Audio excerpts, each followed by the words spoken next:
Bueno, vamos entonces.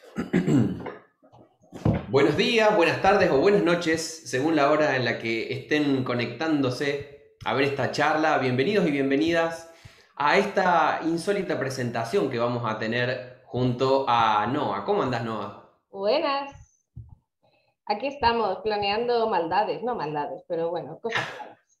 Bondades literarias, vamos a Sí. llamarlas. Vamos a hacer una ñoñada que, como nos gusta hacer, de poder hablar de libros, de ficción, de teología, y bueno, creo que da para un montón. Yo tengo muchas ganas de tener esta charla. Sé que vos también has estado elucubrando grandes ideas. Sí, sí, hoy precisamente estaba hablando con una librera de aquí de la ciudad sobre el fin de las presentaciones de libros, como que ya no se deben hacer, que no funcionan. Así que yo creo que pega muy bien que hagamos esto porque realmente es algo muy raro, es una especie de conversación, queremos hablar del libro y dárselo a conocer a gente, pero también queremos hablar de las cosas estas que nos gustan, que coincidimos tú y yo, ¿no? De Ujú. literatura y de esas cosas frikis y ñoñas, como dicen. Y bueno, y concretamente el libro del que tengo muchas ganas de hablar porque me gustó un montón y me honra que me hayas invitado para charlar de esto, es tu reciente libro de cuentos, de ficción, que se llama poderosamente El día antes del fin del mundo. Y otros relatos tranquilos, y otros relatos para un apocalipsis Apocalipsis. tranquilo, muy de pandemia, ¿no? Este apocalipsis que está sucediendo, pero como que no termina de pasar al mismo tiempo. Antes de que nos metamos concretamente a hablar de esto, si tuvieras que decirme, ¿no? A quién sos, qué haces, de dónde venís y hacia dónde vas, ¿qué me dirías de vos? Bueno, a ver, es difícil resumir. En principio soy escritora, es a lo que más me gusta dedicarme, pero trabajo, soy traductora, editora también de libros, trabajo sobre todo traduciendo, especializada en teología y ciencias bíblicas, yo estudio hebreo, Ujú. lenguas clásicas y eso, así que pues eso, me dedico sobre todo a traducir manuales de teología y cosas así, ¿no? Pero en realidad lo que intento dedicar más tiempo es a escribir tengo una columna en Protestante Digital desde hace ya 10, 12 años, Ujú. ¿no? Creo que hace 12 años este año ya. Y, y me gusta mucho hablar de la teología, pero desde fuera de la teología, desde otras disciplinas, Ajá. intentando hacer otras cosas, o incluso hacer ficción como tal, ¿no? Escribir lo que viene Ujú. siendo ser escritor habitual, ¿no? Y un poco ese es el resumen. Estoy ahora viviendo en Granada, en España. Por ahí se escucharán los gritos de mis hijos porque no hay manera de acostarlos pronto, porque ahora anochece tarde, aquí estamos entrando en el verano y entonces anochece tarde y no se quieren ir a dormir. Así que bueno, si se Está escuchan muy voces bien. y tal, no son fantasmas, son ellos. Así que ya queda dicho. Me encanta esto que decís acerca de hablar de teología, pero desde afuera o algo por el estilo. Y creo que en este libro lo hablas de muchas maneras, como desde afuera. Eh, ¿Qué te llevó a escribir El día antes del fin del mundo y otros relatos para un apocalipsis tranquilo? Pues me llevó un poco la urgencia. Yo llevo mucho tiempo escribiendo, siempre estoy escribiendo cosas, ¿no? Y siempre tengo relatos sueltos, ideas sueltas por ahí que normalmente no tienen forma ni tienen nada. Por Semana Santa se me rompió el ordenador. Mi Mac era muy viejito ya, tenía muchísimos años. De un día a otro tenía que morir, pero me pilló justo en el momento en que dije, ostras, no Justo sé, ahora no. ¿ahora qué hago yo? No puedo estar sin ordenador, no sé cómo estar sin ordenador. Entonces me puse a hablar con mi iglesia. Mi iglesia son un montón de amigos, de hermanos, con los que muchas veces hacemos esas llamadas de urgencia por WhatsApp. Oye, se me ha roto el ordenador, alguien puede orar por esto, darme ideas, lo que queráis, ¿no? Y entonces a una amiga mía, hermana también, me dijo, oye, danos cosas para padrinar tu ordenador. O sea, danos, no sé, había estado escribiendo relatos, pequeñas cosas de ficción en el Ajá. Facebook, que lo utilicé un poco de blog o de cajón desastre, ¿no? Y les gustó mucho. Y dije, ah, pues yo puedo hacer esto. Y al final una cosa llevó a la otra y una cosa llevó a la otra y al final acabé hablando con los de Música y Letras, que son una pequeña editorial, esto está al revés, pero bueno, Ujú. que está afincada en Barcelona y ellos son mexicanos. Están empezando a sacar un material así muy interesante y creo que el editor, que es El Mundo, está suficientemente loco como para auspiciar un libro de relatos en clave Mirá. teológica, pero sigue siendo ficción.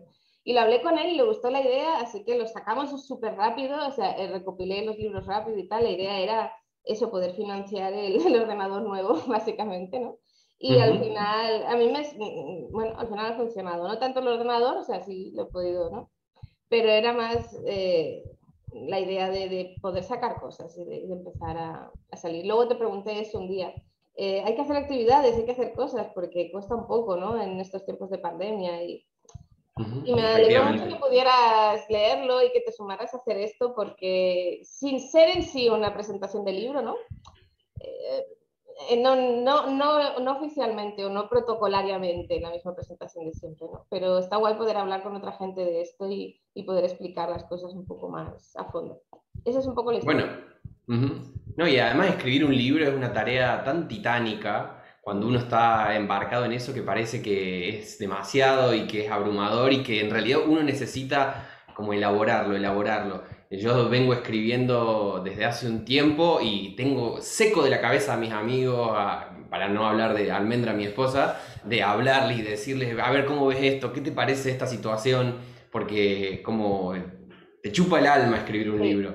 Ya ni te Como pasa de yo, mí. O sea, ya es como, no me vengas, o sea, ya hablamos. O sea, cuando tengas el texto escrito, me lo pasas, lo leo y lo hablamos, pero no empieces a contarme ideas porque lo utilizo de saco de boxeo. O sea, ¿y si hago esto? Y luego no sé qué dice, pero ¿para qué me preguntas a mí si luego estás intentando hablar contigo mismo para sacar las cosas? O sea, que ya te entiendo perfectamente. sí, sí, sí. A mí me gusta algo que dice Cortázar, que hay un personaje que está hablando con otro y le dice, cuando estoy hablando con vos sos como un espejo de bronce, sos como una lámina de bronce que me rebota el sonido. Bueno, un poco quizás sea así esta charla informal, esta presentación de libro informal que estamos por tener. Estamos hablando del libro que acaba de publicar Noah, que se llama El día antes del fin del mundo y otros relatos para un apocalipsis tranquilo. Y además de justamente El día antes del fin del mundo, que es el primero de estos relatos, hay varios otros.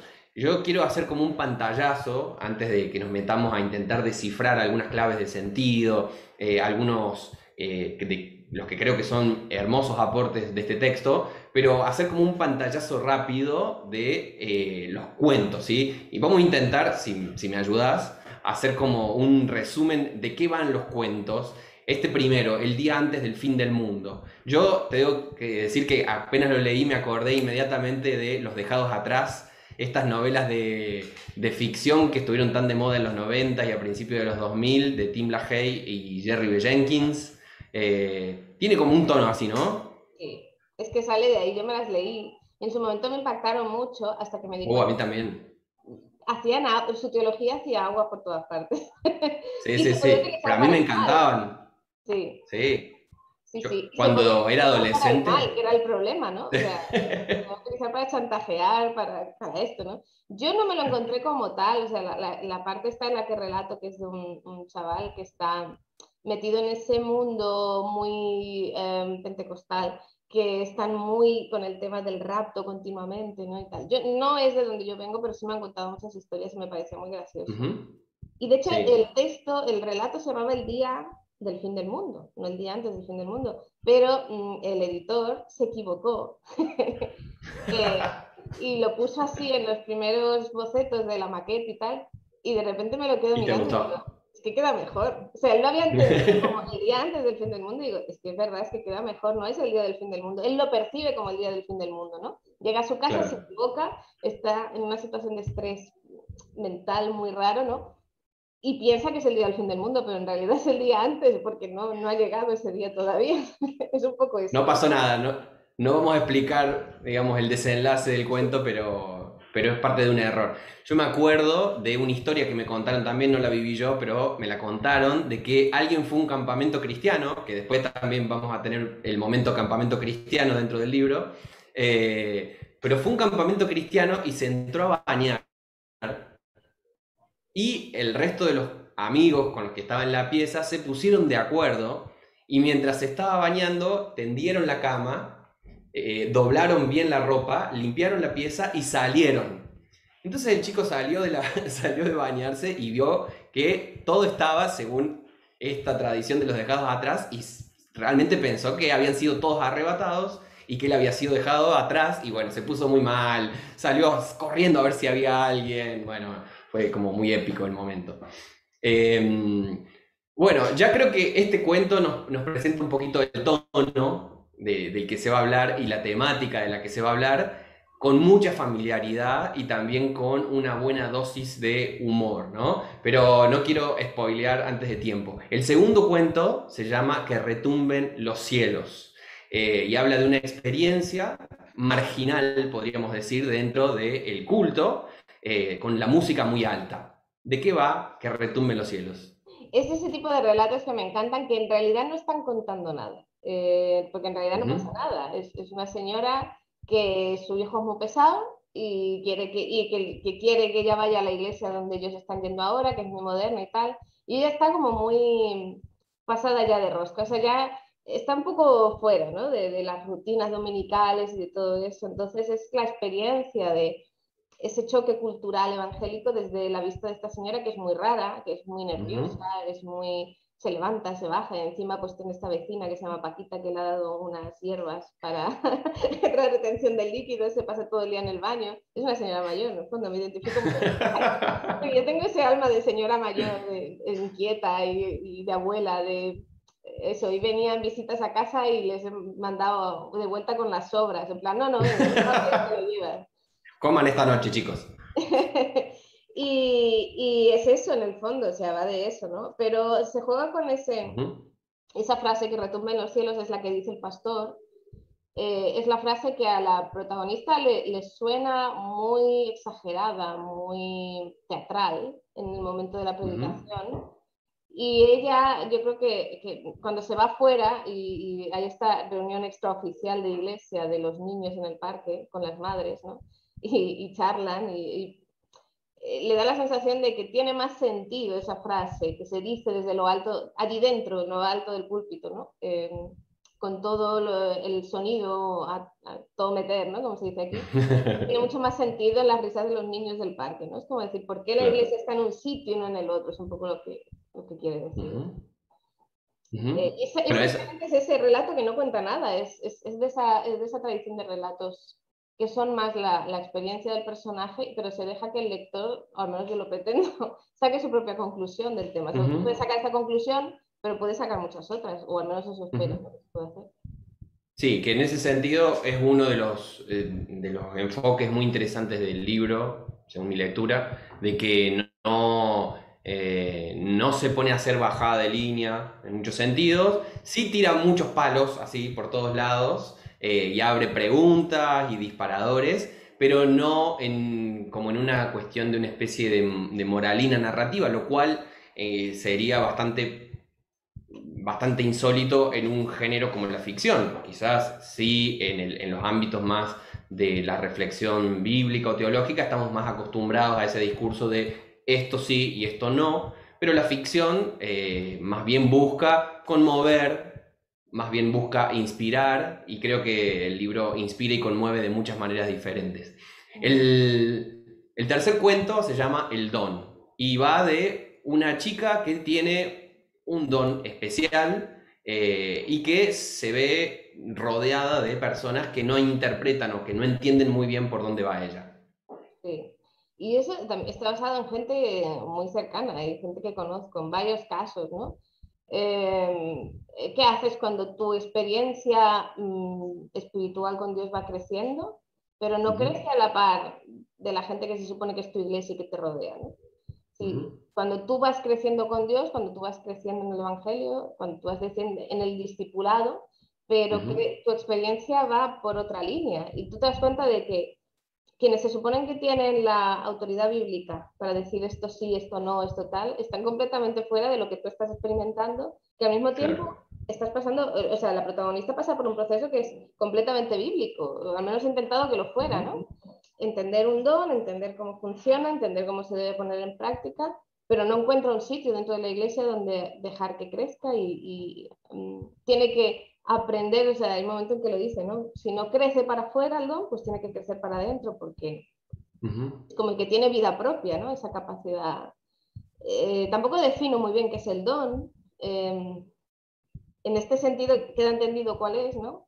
exactamente el que ella tiene, pero tampoco, no sé, tampoco intento es eso, ¿no? Establecer un Ujú. análisis teológico de cómo son los dones y cómo funcionan. Eh, No, Sino claro. contar la experiencia de, vale, está muy bien hablar de los dones, ponerlos, pero ¿qué pasa cuando en tu experiencia real no puedes ponerlos en práctica? Y yo sí conozco casos en los que eso ha pasado, ¿no? Uno se hace cristiano, va Ujú. creciendo, reconoce sus dones y resulta que no hay ningún sitio donde ponerlos en práctica en la iglesia. Eso Claro. Ujú. sucede.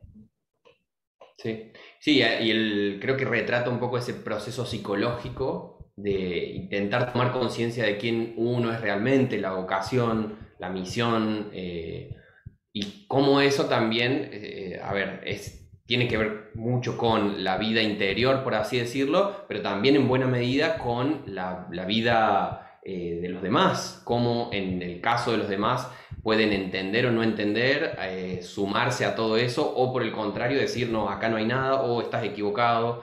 En ese sentido, creo que pone el dedo sobre la I de una forma muy interesante a nivel de la psicología de las personas y cómo vivimos nuestra espiritualidad, cómo nos la explicamos a nosotros mismos en algún punto, ¿no?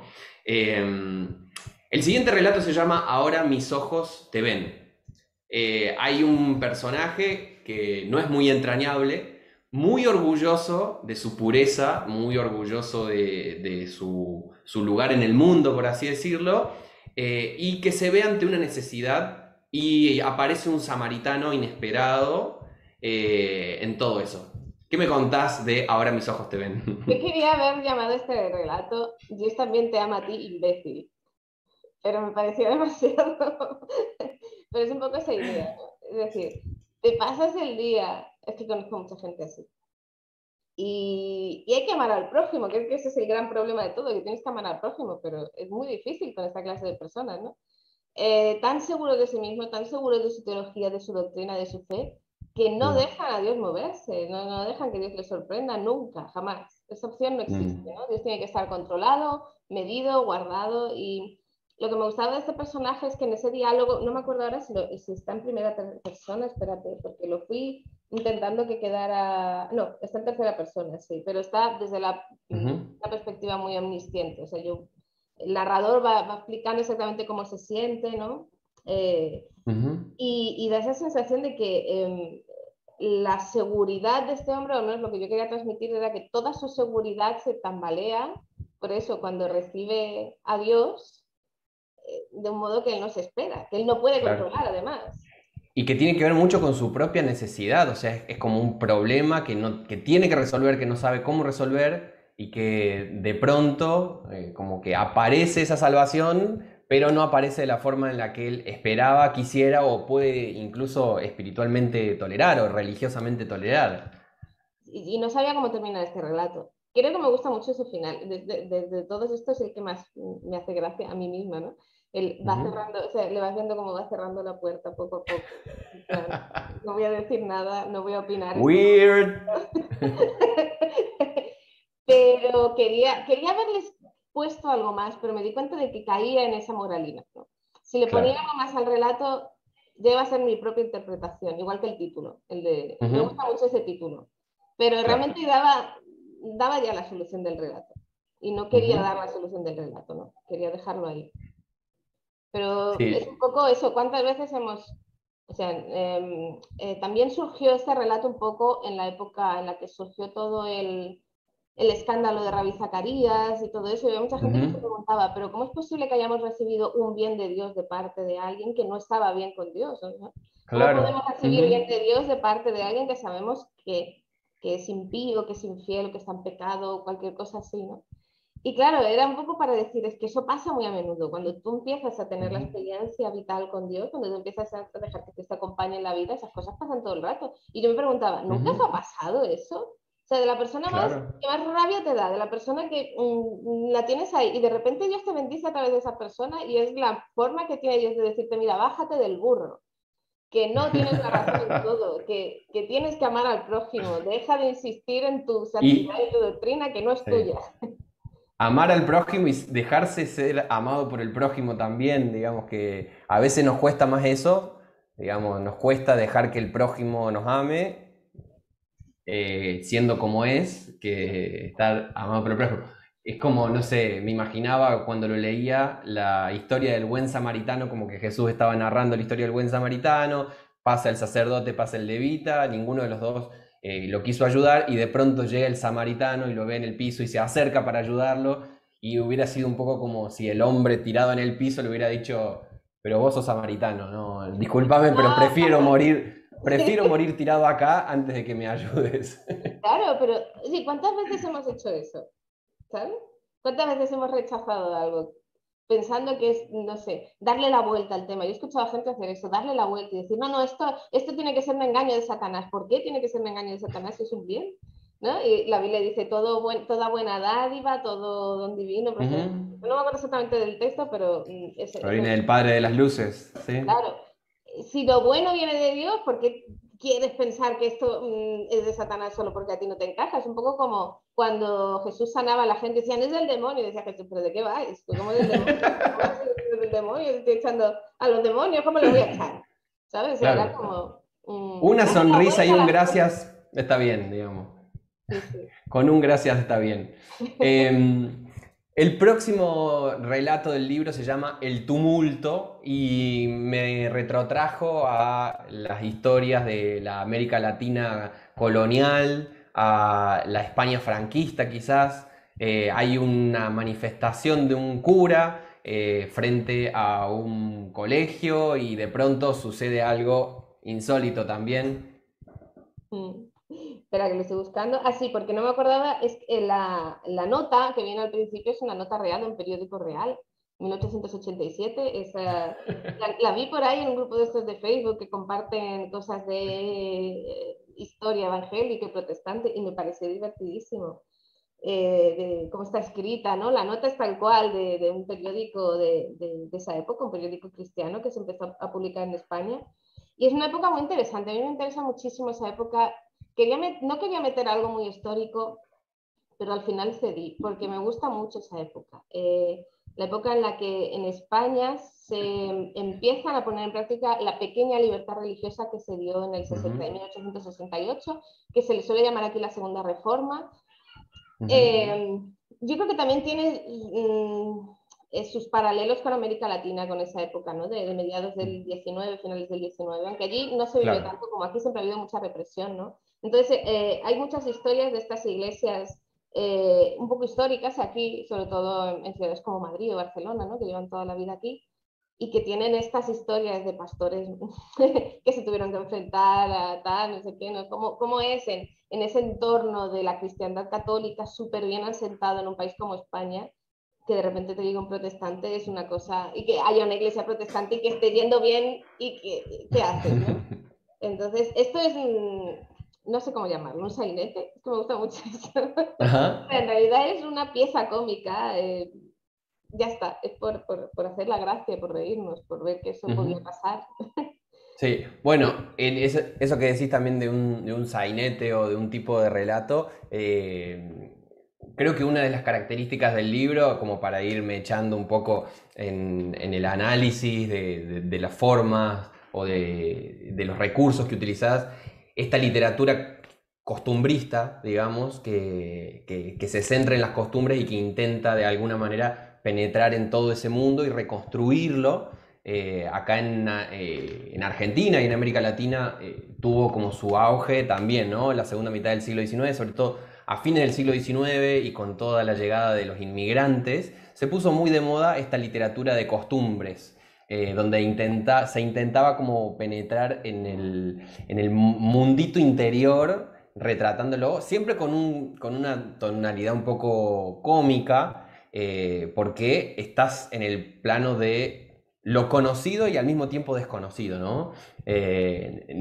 Es familiar en algún punto, es chabacano en algún punto, es cotidiano, pero tiene una dosis de extrañamiento, porque hay un otro de ahí, que por más que vos lo estés retratando en un texto, de todos modos pertenece a otro mundo, tiene otras formas de entenderlo, y ahí creo que se produce el elemento cómico.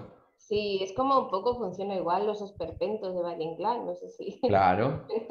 Que hace Sí, poco sí, sí. Me gusta releí Valle algunos Inclán. vídeos y es un poco esa idea, ¿no? De decir, sí vas a lo cotidiano, ¿no? Pero, no sé, creo que últimamente estoy muy enganchada a la literatura del 19 y por algún lado tenía que salir en el libro porque es lo que estoy viviendo, estoy haciendo cosas con eso y tal, entonces estoy ahí como... Y me parece muy alucinante esta época que dices, ¿no? La de ese costumbrismo, aquí también se vio mucho, pues Valle Inclán yo creo que es una forma muy extrema de costumbrismo, ¿no? Los esperpentos, Claro, sí, sí. pero pasaba con Pardo Bazán, pasaba con Galdós, pasaba con toda esta gente, ¿no? Pío Baroja, les gusta mucho eso y les gusta mucho hacer sobre todo análisis psicológico de los personajes Ujú. a través de eso. Yo solamente he escrito un cuento, no pretendía llegar tan profundo en eso, ¿no? Pero Sí, sí hay un poco sí, de análisis psicológico muy por encima, ¿no? Tenía miedo de que el sacerdote quedara muy artificial, la verdad. claro, Pero luego realmente, caricaturesco. porque su reacción es muy extrema, es muy tal. Pero viendo algunas de estas notas de gente de esta época, he podido, para otro de mis libros analicé mucho el tema de la historia del protestantismo en esta época, sí que eran Ujú. así. Lo que pasa es que cuando lo cuentas siempre da la sensación de que estás exagerando porque tú estás creando un personaje, entonces como que exageran, ¿no? Pero es que realmente Claro. les molestaba mucho los protestantes y actuaban de esa manera, eran como muy viscerales, algunos, no todos, ¿no? Pero Más sí. extraño que la ficción, la realidad. No sería ni la primera ni la última vez que pase. Nos vamos ya acercando a la última parte del libro y el siguiente relato se llama La teología de la lavadora. Que creo que en ese título se condensa un poco buena parte de esto que mencionabas al principio, ¿no? De poder hacer como una teología desde afuera o poder reflexionar sobre la fe, no utilizando un hábitus teológico y un modus operandi teológico, sino justamente a partir de lo que habilita el relato de ficción. Mm. Sí, sí. Es que es tal cual. Hoy lo pensaba, hoy hablaba sobre eso, no me acuerdo muy bien, luego lo comenté por ahí, creo que grabé un vídeo sobre eso. El tema es que la teología de la lavadora también es algo muy personal mío, una experiencia muy personal en el sentido de que cuando llega el momento malo, siempre utilizo esa imagen, ¿no? Aprender teología está muy bien, estudiar la Biblia desde una perspectiva más académica, más mental, más racional, pues quiénes son los autores, cuáles son los libros, Ujú. todo eso está muy bien, pero todo eso se tiene que traducir en algo. Siempre Claro. decía lo mismo, pero el día que se te rompe la lavadora, ¿qué haces? ¿Qué haces con toda esa Ujú. teología, no? Sí. ¿Cómo Hay la un pones en amigo práctica? que, hay un amigo que ha logrado sintetizar en una frase ese concepto, que es Pablo Laguibe de Ediciones del Altillo, y él dice, todo el mundo quiere cambiar el mundo, pero ¿quién lava los platos? Digamos. Es como ese sentido más o menos. Claro, en mi caso es algo muy vivencial, ¿no? De decir, no puedes tener una fe que es solamente teórica. Está muy bien Ujú, formarse teóricamente, al menos desde mi perspectiva, y yo creo que sí, está muy bien insistir en formar a las iglesias, a los feligreses, ¿no? ujú, A los hermanos y todo eso. Pero todo eso tiene que ir acompañado de eso, de saber que Dios está también entre los fogones, que Dios está en la lavadora que se rompe, ¿no? Y es un ujú, poco la historia, es un relato corto de cosas, de una experiencia que está formada ujú, de un mosaico de experiencias que yo misma he vivido. O sea, lo que le ujú. pasa a esta mujer en este relato me ha pasado media docena de veces o más. Claro. ¿No? De ver Ujú, cosas que se van enlazando, que dices, en el momento en que tú cedes el control, ¿no? Es muy vivencial en ese sentido, ¿no? Te das cuenta de que el problema de la lavadora no parece tan imposible, o sea, es más, la lavadora que se rompe está hablando de tu prisa constante, lo poco que te paras a pensar en las cosas, ¿no? Todas las decisiones que ella ujú, empieza a tomar desde que la lavadora se rompe, que van en contra de su rutina, y si la lavadora no se hubiera roto, nunca se habría parado a analizar su rutina, por ejemplo, ¿no? claro. Cosas así, ¿no? Que parecen muy tontas, pero yo también he tenido hermanos de esos que te dicen, vente a casa y lava la ropa, o no sé qué se me rompió la nevera alguna vez y también, oye, vente y guarda las cosas aquí, ¿sabes? Cosas así. Ujú, Esa experiencia de la fe que surge de lo cotidiano, ¿no? Entonces parece que son dos cosas muy reconciliables, lo cotidiano de la fe con la teología más abstracta, más la doctrina, no sé qué, y lo que intentaba era un poco decir, no sirve esto de nada si no lo conectas todo. ujú. Sí, y que creo que en ese sentido se muestra muy bien en el relato que quizás salirnos de esa pompa religiosa, quizás podríamos decirlo, y quizás en un rato nos metemos más como concretamente en eso, porque cuando digo pompa religiosa, en mi cabeza suena teología de la gloria, eh, pero saliéndonos un poquito más de eso, también es donde surge una solidaridad cristiana muy concreta, ¿no? Quizás podemos quedarnos tranquilos en eso, como bueno, tenés un problema, voy a orar por vos, bueno, Dios va a proveer, Dios es el Padre de todo y el que provee todo, pero quizás ese tipo de actitudes puede dejarnos en un lugar bastante cómodo, como decir, bueno, el otro tendrá sus problemas, que se los resuelva Dios, pero como hacer un clic un poquito más allá de eso y habilitar este tipo de solidaridad que queda muy, muy en claro en un relato como este, ¿no? Donde hay problemáticas concretas y que la teología se expresa en una solidaridad que trae respuestas concretas también para la gente. Claro. Eh, sí, estamos en el anteúltimo relato del libro que se llama Horario de Piscina, y este creo que es uno de los que más me he reído. Sí. Me pareció muy divertido, me trajo a la memoria diversos tipos de experiencias. Horario de Piscina es el relato de una especie de persona que tiene que aprender el código para trabajar en un campamento cristiano, y la expresión y la exposición de ese código implícito, porque siempre es implícito, no obstante es tan complejo, es tan contradictorio, es tan levítico, podríamos decir, con todos sus puntos y comas que tienen que ser cumplidas al detalle para que no se arme un problema. ¿De dónde surgió un cuento como este? No lo sé, no me acuerdo. Tenía por ahí en notas y siempre lo estaba pensando. Yo no sé de dónde surgen las cosas. Surgió el título, Horario de Piscina. Hace mucho leí con respecto, bueno, es un poco complicado, pero bueno, leyendo un poco gente que no entendía en Estados Unidos, ¿vale? Dentro del concepto de la cultura evangélica cristiana de Estados Unidos, había una persona que había estado en la costa este y entonces en la piscina se podían bañar hombres y mujeres juntos y no pasaba nada.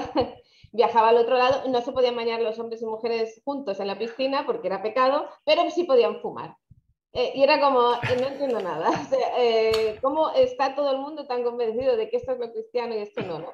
Entonces, Uh -huh. me acordaba de eso, de yo no tuve muchas experiencias como monitora en centros, en campamentos Ajá. cristianos, gracias a Dios, porque se me da fatal, literalmente fatal. O sea, yo no soy buena cuidando niños y esto llegó un momento en que alguien con sabiduría lo entendió y me quitó de esas tareas.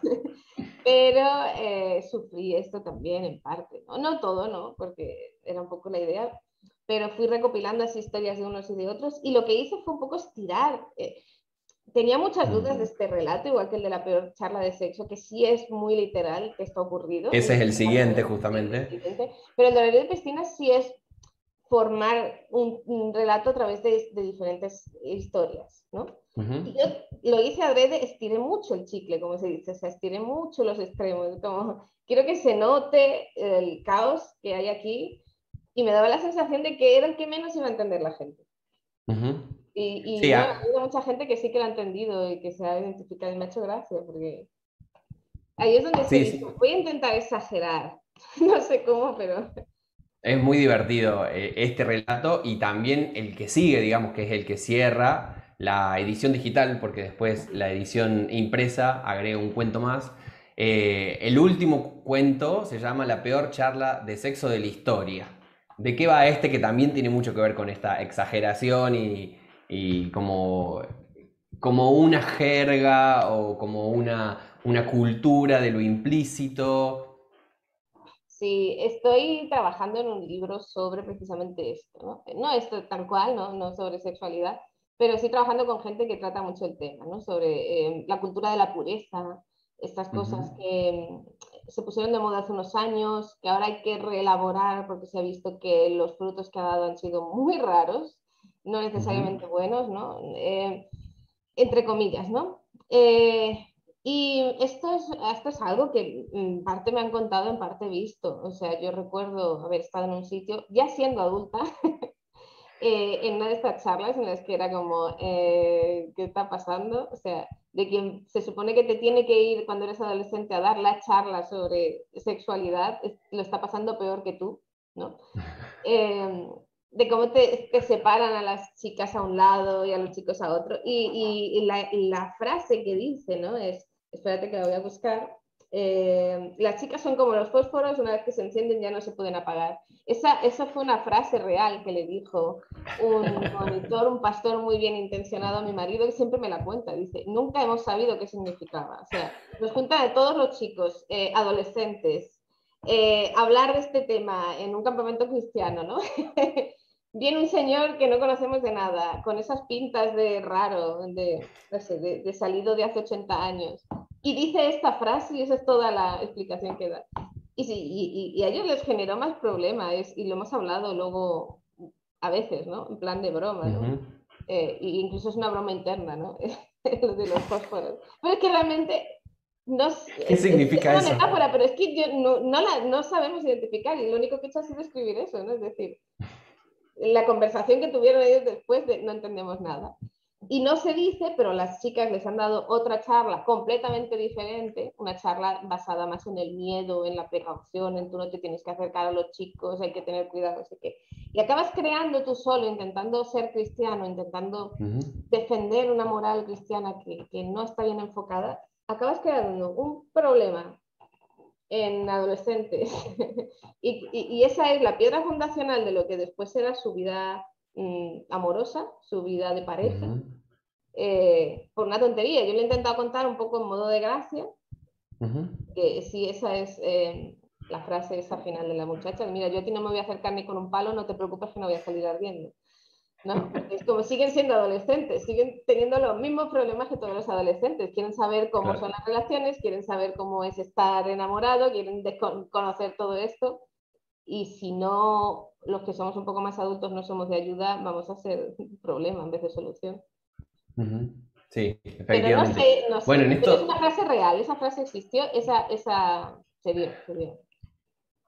yo si lo hubiera escuchado también estaría absolutamente confundido y sin entender qué significa.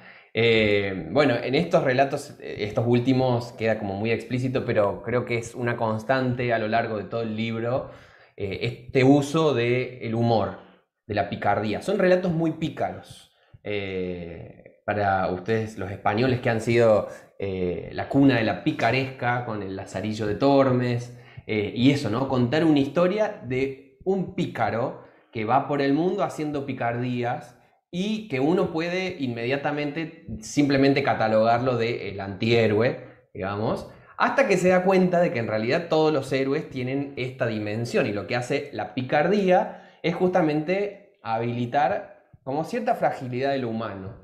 Hay un autor que no me acuerdo si es Michel Tournier que dice que el humor tiene la capacidad de poner en diálogo lo cómico y lo cósmico.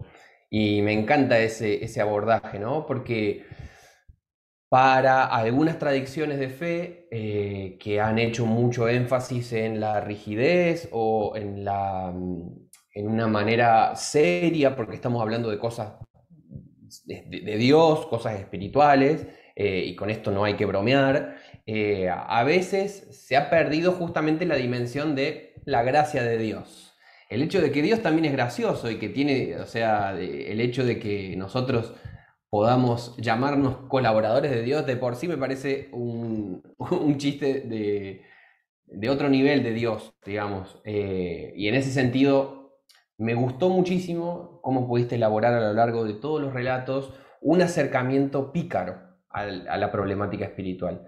Que no está de ninguna manera faltándole el respeto, que no está de ninguna manera quitándole el valor o la relevancia, sino que le está agregando una cuota de humanidad que quizás cuando hablamos de cuestiones teológicas, de cuestiones bíblicas, de cuestiones espirituales, del mundo de lo religioso, como estamos hablando de algo tan importante, a veces nos volvemos rígidos, demasiado duros, pero eso no nos convierte en menos humanos, quizás nos convierte en humanos un poco más reprimidos, pero el humor sigue estando por ahí, la picardía sigue estando por ahí, y creo que hace algo muy bueno y agrega una cuota muy necesaria, tu libro, al poder hablar de todos estos elementos sin ir por el camino como más duro y más bien abriéndolo a la riqueza que tiene el humor.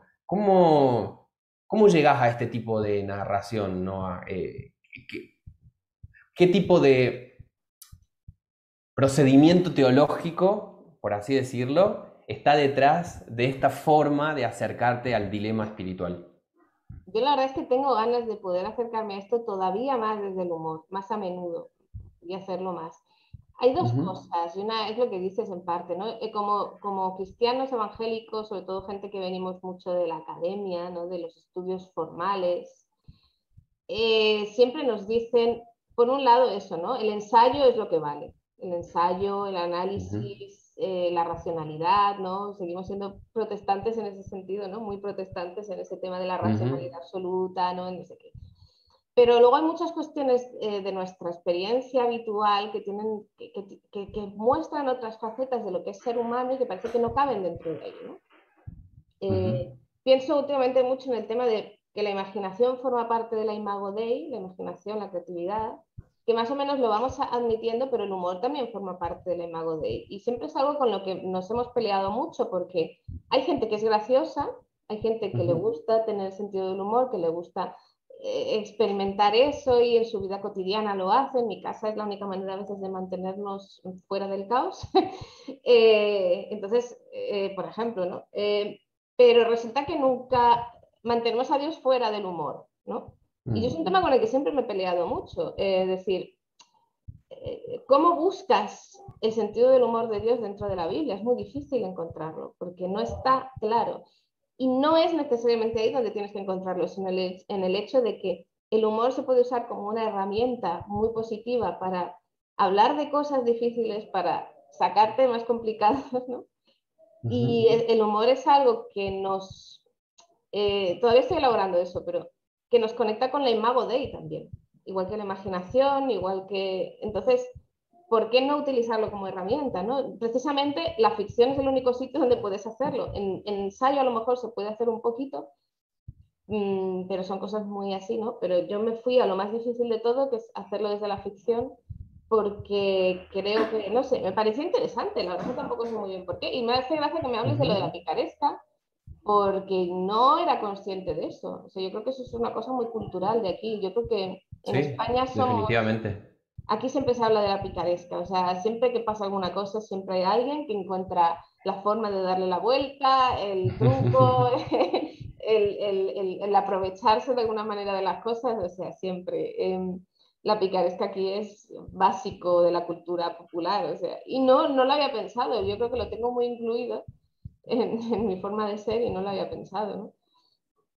Ujú, Me hace gracia. Y yo creo que pasa eso con el humor. A mí me apetece mucho hacerlo porque la verdad es que me hace sentir mejor.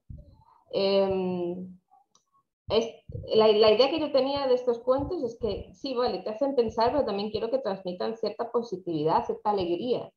mm, Ese gozo bíblico, ¿cómo lo transmitimos si estamos todo el día siendo súper serios y ujú, súper... Quiero decir, la única manera de hacerlo es a través, no sé, de cierta clase de música o despertando cierta clase de emociones. ¿Por qué no buscarlo a través de otras cosas? Y yo me di cuenta de que la Biblia tiene ese mandato muy insistente en el gozo. Sobre todo en el Nuevo ujú. Testamento, en las cartas de Pablo, insisten muchísimo en que el gozo, la alegría es un mandato, es un don que da Dios y que tú tienes que fomentar y se nos está olvidando, ¿no? Entonces un poco pues recuperar eso. No, Sí. no, tampoco tengo muchas razones ni una argumentación, una estructura muy montada, porque esto fue un poco intuitivo también, pero también intento escribir cosas que a mí me apetece leer. Ujú. Entonces, no me apetece ponerme muy seria en este momento. Justo cuando empezaba a escribirlo ya seriamente, o sea, compilarlo todo y tal, acababa de dejar El árbol de la ciencia de Baroja. Me encanta Ujú. ese libro, pero me di cuenta de que estoy en un momento en el que me deprimía tantísimo que no lo tuve que dejar. Digo, como me lo termine me voy a poner más enferma todavía. O sea, necesito humor, necesito chorradas. Iba haciendo bromas porque a veces subo luego reseñas y vídeos en Instagram, ¿no? Sobre las cosas que voy leyendo, porque hacemos también Ujú, un podcast en la radio que hablamos de libros y eso, ¿no? Y siempre hace la broma, "Jo, es que después de esto me voy a tener que leer, no sé, un cómic de Shin-Chan o de Doraemon, no sé, una chorrada así, que no tenga ningún infantil, porque para compensar, ¿no? Y al final lo dejé. Y entonces yo creo que era un poco compensación, ujú, sobrecompensación, ¿no? Es decir, necesito irme hacia el humor, que a veces es lo ujú. único que a mí al menos me sirve para sacar a la luz ese gozo bíblico, esa alegría de vivir en el mundo, hasta cierto punto. No sé. Ujú. Sí, mientras te escuchaba me acordaba del personaje este, del Nombre de la Rosa, de Humberto Eco, que Jorge de Burgos me parece que se llama, que es un tributo a Borges, ¿no? Es el bibliotecario ciego, y que él dice que, o sea, que la risa es el lugar donde se manifiesta el demonio. La risa es el lugar donde entra el mal. Entonces Jorge de Burgos es un perverso terrible, es muy perverso él, porque, bueno, no quiero spoilear la trama, porque vale la pena darse el gusto de leerla si no Sí, la por leyeron, favor, por más leer que el nombre de la rosa, es una es maravilla. una, es una maravillosa obra. Pero bueno, Jorge Burgos es un perverso, no obstante, él como tiene una rigidez de pureza, por así decirlo, y el humor, que sí es donde quizás aparece un poquito más en la figura de Guillermo de Baskerville, que juega más con la paradoja, con los sinsentidos, él sí carga una dosis de humor, y se siente amenazado Jorge de Burgos por el personaje de Guillermo de Baskerville.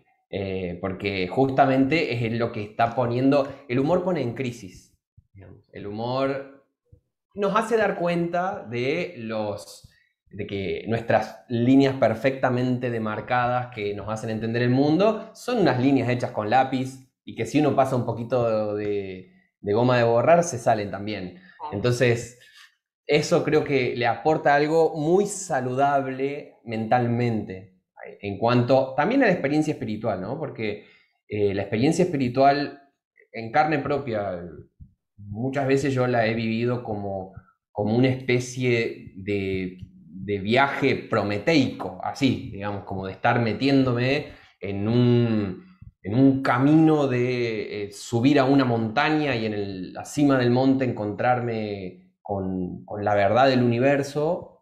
Y eso a nivel psicológico es muy duro por momentos. Y poder agregar una cuota de humor creo que también trae paz mental, trae salud mental, trae una vida emocionalmente más sana delante de Dios, y no entrar como en una espiral de rigidez, que también como apaga la vida en buena medida. Mientras vos estabas hablando decías de que mucho de esto de lo que escribiste en clave de Lazarillo de Tormes, salió como muy espontáneo de tu ser español quizás. Creo que otro elemento que aparece muy espontáneo a lo largo de los relatos, tiene que ver ¿cómo lo diríamos? Con una especie de espiritualidad en clave femenina, por así decirlo. Una espiritualidad cristiana, definitivamente cristiana, definitivamente bíblica, definitivamente cercana a las proclamas del Evangelio, pero donde lo femenino aborda ciertas problemáticas que quizás no son las de espacios más delineados, por así decirlo, por cierta psicología masculina, por así decirlo. Entonces, a lo largo de los cuentos, yo fui encontrando una reivindicación de la experiencia espiritual de las mujeres en la fe y en la iglesia, y meditaba también acerca de la dificultad que quizás existe dentro de un feminismo más de tipo militante, que quizás es el que más prensa tiene, que hace una disociación, ¿no? Una reivindicación de las mujeres, pero una negación de la experiencia religiosa a la que condena necesariamente como manifestación del patriarcado o como manifestación de lo que hay que combatir y tirar abajo, ¿no? No obstante, hoy en día cada vez más la academia está hablando de la complejidad del movimiento de mujeres, de que no hay una sola forma y de poder justamente reivindicar las experiencias espirituales también con una perspectiva femenina, ¿no? Y que eso también es parte de la Imago Dei, de la riqueza que hay que recuperar, y no hacer este tipo de disociaciones que terminan también amputando la experiencia real de mujeres reales. Claro. Es que ese es el tema, ha pasado siempre. Lo que no se puede hacer, yo creo que uno de los errores que ha habido, porque una de las cosas que hablábamos, ¿no? En el texto de la contraportada, digo esto, lo puse así un poco por encima y luego el editor dijo, lo quito, no, venga, lo dejo. Lo de esta era posevangélica en la que estamos, ¿no? Estamos en un momento en el que nos estamos planteando mucho nuestra identidad evangélica, los límites, las cosas que no han funcionado, las enseñanzas y las doctrinas que no han podido pasar a la siguiente generación porque no estaban ancladas realmente en algo doctrinal, en principios bíblicos reales, sino más en lo cultural, ¿no? Entonces estamos en ese momento un poco de cambio, de plantearnos cosas y todo eso. Muchos no han dejado de ser esencialmente evangélicos, no han dejado la ortodoxia de la fe, pero sí han dejado la ortodoxia de la cultura, ¿no? Entonces, ¿cuál es el problema de todo esto? Que nos hemos acostumbrado a que el Evangelio se ha normativizado, se ha encapsulado de cierta manera, ¿no? O sea, se ha metido dentro de ciertos límites muy rígidos, de ciertos conceptos, y siempre se ha hecho desde la perspectiva masculina por la costumbre a que los hombres sean los que estén al mando, los que dicten un poco las normas, los que digan dónde está el orden, los que hagan el análisis, ¿no? Pero la historia real, la realidad, se va forjando a través de la vida íntima, y la vida íntima es en donde suelen estar las mujeres, en donde lo cotidiano. Es un ejemplo, es un cuento que tampoco puse, pero sí quería contarlo, el de el gran predicador que va a un gran evento evangélico, que todo el mundo le dice cuánto se ha esforzado en presentar este texto. Y esa historia se narra a través de su mujer, que le ha preparado el desayuno para que esté bien, ella le ha lavado la ropa, le ha planchado la camisa, le ha hecho no sé qué. Entonces, el gran señor que está ahí dando la gran conferencia tiene una legión de personas detrás que le están proveyendo de todo lo necesario para que él pueda hacer eso. Entonces, si se entiende el cuerpo de Cristo como un cuerpo vivo, no puedes sacar al 50% de ese cuerpo y decir no sirve para nada, ¿no? Entonces, la historia siempre de la espiritualidad desde lo femenino es algo que no se suele meter dentro de la corriente de la narración, no sé explicarlo, ¿no? Pero está debajo, está sosteniéndolo todo. Si no estuviera esta espiritualidad femenina sosteniendo la vida de iglesia, no funcionaría. Yo eso lo he tenido muy claro siempre porque me crié en una iglesia muy peculiar. Ahora que todo el mundo se está preocupando mucho con el tema de la igualdad de la mujer, ¿no? De dejarla en la iglesia, su sitio y tal. La iglesia donde yo me crié era, creo que 80% mujeres.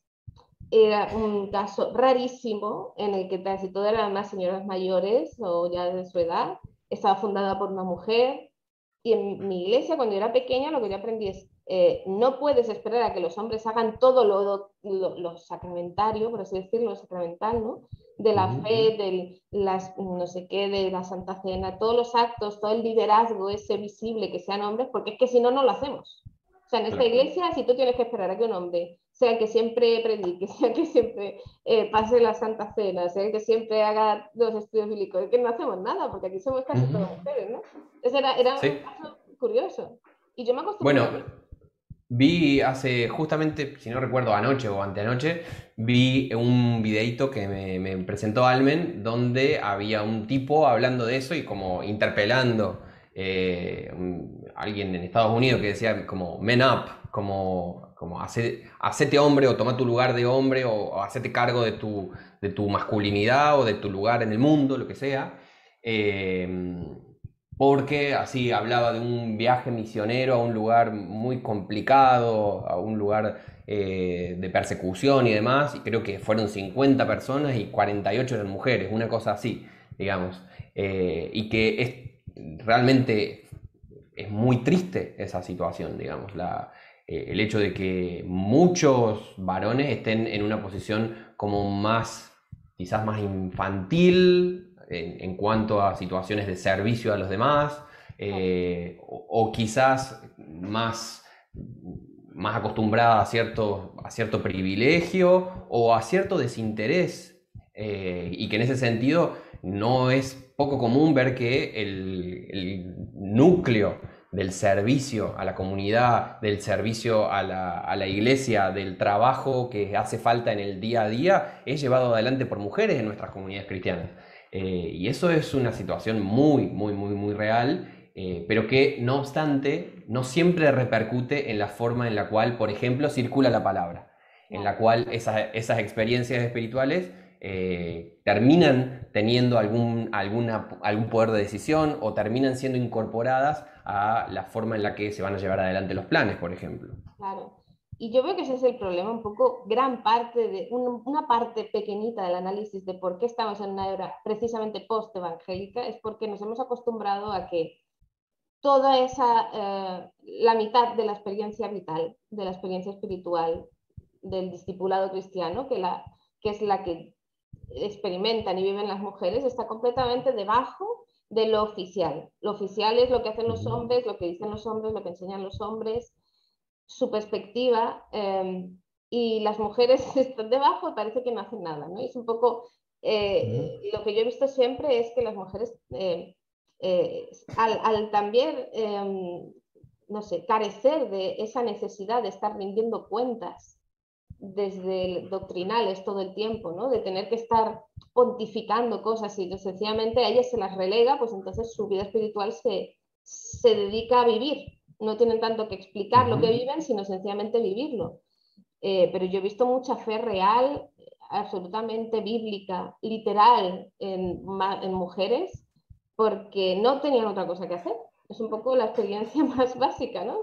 Igual que hay gente muy sencilla que no, o sea, tendemos a pensar que los que llevan adelante el evangelio, la cristiandad, por así decirlo, son los grandes hombres, los grandes teólogos, los que hacen las grandes ideas, los que forman los grandes movimientos, pero no es verdad.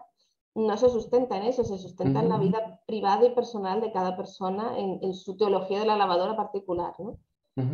Así es. Y sencillamente no quería sacar ninguna conclusión, sino hablar de eso y ya está. De los casos de esas mujeres, cada uno a su manera, diferentes, ¿no? Hay muchas mujeres diferentes en estos relatos y algunas son de una manera y otras de otra, pero, por ejemplo, me acuerdo ahora de la mujer que le lava la ropa al pastor en el de Ahora mis ojos te ven. ¿Por qué hace eso? Es un hombre hecho y derecho, podría poner su propia lavadora, ¿no? Pero tienen esa actitud de servicio, de cuidar, de estar. Yo creo que eso es lo que ha mantenido a las comunidades en pie. Yo creo que es ahora lo que Uf, hace que en realmente. la crisis de fe, en la crisis del cambio cultural, la iglesia no se termine de desmembrar. Yo creo que es eso. Yo creo que es ahí realmente donde se mueve el Espíritu Santo con más libertad, sinceramente. Sí, también o sea, Jesús cuando dio su pauta de cómo debería funcionar la comunidad cristiana, él dijo así muy claramente de que entre ustedes, entre los creyentes, no tiene que ser según el parámetro de estos grandes señores que se enseñorean de su pueblo, sino que por el contrario, el valor de todo eso está en el servicio real, y de que el más grande es el que sirve, y que en ese sentido, las personas que han servido y que sirven a sus comunidades son las más grandes y son las más importantes. Y eso no es algo que hay que perder nunca de vista, por más que algunas otras cosas tengan más luces o tengan mayor tiempo de discurso o lo que fuere, ¿no? Y los espacios de El que poder, sirve es el más grande. Y claro. eso, para que la iglesia no repita el tipo de estructuras a los cuales este siglo nos tiene acostumbrados, necesitamos como hacer un clic, que no es un clic fácil, porque somos justamente partes de una cultura y hemos aprendido y hemos amado eso toda nuestra vida, y es muy fácil vivir simplemente un cristianismo cultural, donde simplemente tenemos los mismos valores y principios que rigen la sociedad, pero ataviados con un ropaje evangélico y con ciertos términos teológicos. Entonces poder hacer ese cambio de mente tan profunda, ese clic de poder incorporar el tipo de servicio del reino de Dios, bueno, creo que es fundamental, como decías vos, ¿no? Para recuperar la imago Dei, la imagen de Dios, y también para evitar el quiebre institucional de algunas personas de segunda o de tercera generación cristiana o evangélica que están justamente, quizás han llegado a ciertos límites y de ver como algunas contradicciones Claro, y de querer tomar distancia de un cristianismo cultural, no de Jesús, no del Evangelio, no del reino de Dios, pero así como decir, yo no estoy encontrando estas cosas, el Evangelio, el reino, a Jesús, dentro de este cristianismo cultural. Entonces, para que siga siendo viable ese proyecto, tienen que justamente incorporar este tipo de cambio de mente que propone Jesús a lo largo de todo su ministerio. claro. Y que creo que es muy básico en la idea de lo que es ser un cristiano protestante, un cristiano reformado. Lo digo porque justo cuando hablamos de hacer esto, pusiste tu texto de la tesis, una pequeña parte de la tesis sobre la teología, sobre la vida de Lutero, Ujú. ¿no? Y al Así irlo es. leyendo me he dado cuenta de que es como, anda, pero si es que eso es lo que estoy haciendo yo, no me he dado cuenta. Y explicas muy bien en ese texto, que creo que es parte de tu tesis y también estás escribiendo sobre eso, ¿no? Ahora me cuentas si quieres. Pero me chocó estas coincidencias extrañas, ¿no? Cuando yo digo que Ujú. pasan y luego las escribo, la gente cree que son ficción, pero fíjate cómo pasan. Que estoy escribiendo sobre esto y precisamente lo que tú has escrito por otro lado y has sacado a la luz por otro lado, llega a complementar un poco la visión, ¿no? de este libro, del mío. Me gusta mucho la idea que defiendes tú de que precisamente la mejor enseñanza de Lutero, donde realmente la reforma protestante tuvo pie para poder Ujú. prosperar, fue en dejar el discurso académico Ujú. y hacer que la teología se volviera más centrada en la vida, ¿no? de la gente, con sus Ujú. claroscuros, que también lo explicas muy bien, ¿no? Y eso es precisamente, yo creo, que si el principio protestante es que la iglesia siempre se tiene que estar reformando, es un poco lo que nos lleva también a plantearnos esto ahora, ¿no? Yo lo hago a través de unos cuentos medio de humor así graciosos porque es más fácil dialogar sobre esto, pero hay otra gente que yo creo que lo está haciendo desde otro punto de vista y creo que el que empezó toda esta idea fue precisamente, el primero que se dio cuenta fue precisamente Lutero. En la Reforma Ujú. quería hacer algo muy parecido. Incluso tú me hablaste de que él también usaba mucho el sentido del humor, que se le ha santificado Sí, mucho, se le ha muchísimo. idealizado mucho, pero era una persona muy, muy, ¿cómo se diría? Eh, no sé cómo, tiene un nombre, pero ahora no me acuerdo.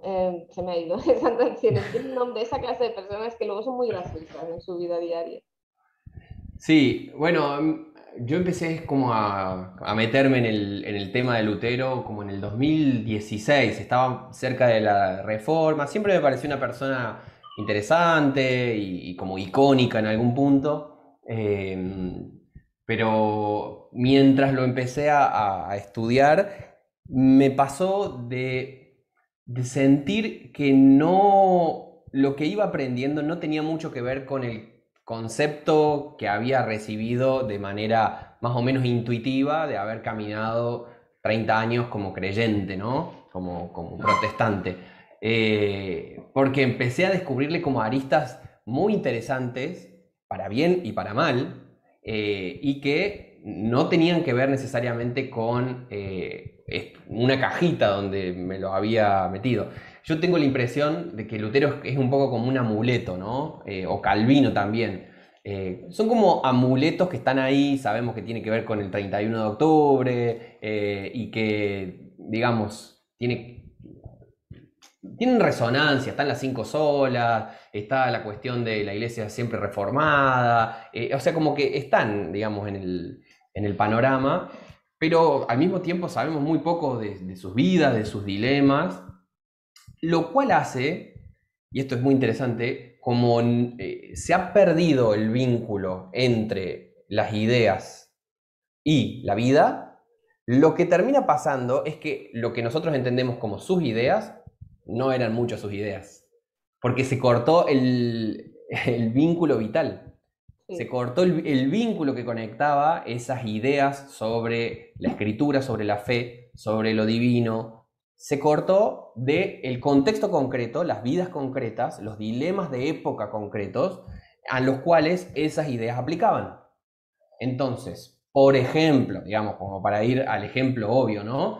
El principio de la sola escritura muchas veces se ha terminado convirtiendo simplemente en un literalismo o en un biblicismo que uno se lo pone a leer 2 segunditos a Lutero y te das cuenta que no va por ahí.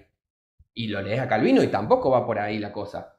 Eh, no obstante, como se han cortado, creo que esto lo dice Max Weber, como que se han cortado las raíces que unían a las ideas con las personas y con los contextos.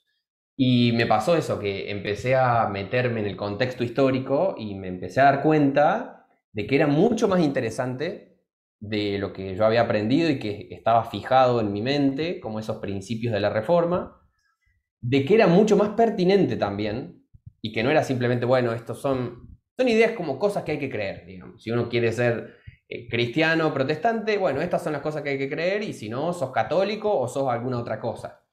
Eh, Era más hermoso, era más relevante y a partir de ahí empezó entonces una búsqueda como para intentar descubrir ese contexto en el cual esas ideas aplicaban. Y justamente eso fue lo que hice en una publicación que se llama De la justificación a la justicia, y que habla acerca de las implicaciones que tenía la idea de Lutero de la justificación por la fe, pero en el contexto en el que esas ideas aparecen. O sea, no como ideas volando, flotando en el aire, sino concretamente como ideas que aplicaban a situaciones concretas. Y cuando me metí en esa, fue un descubrimiento fascinante, sinceramente, y que sigo haciendo. Este texto que publiqué, que si lo están buscando por ahí, lo pueden encontrar en mi cuenta de academia, lo pueden descargar gratuitamente. Yo voy a intentar Eh, dejar los enlaces cuando publiquemos esto. sí, Podemos sí, ponerlo sí, eso va a en estar las bueno. informaciones y eso, sí.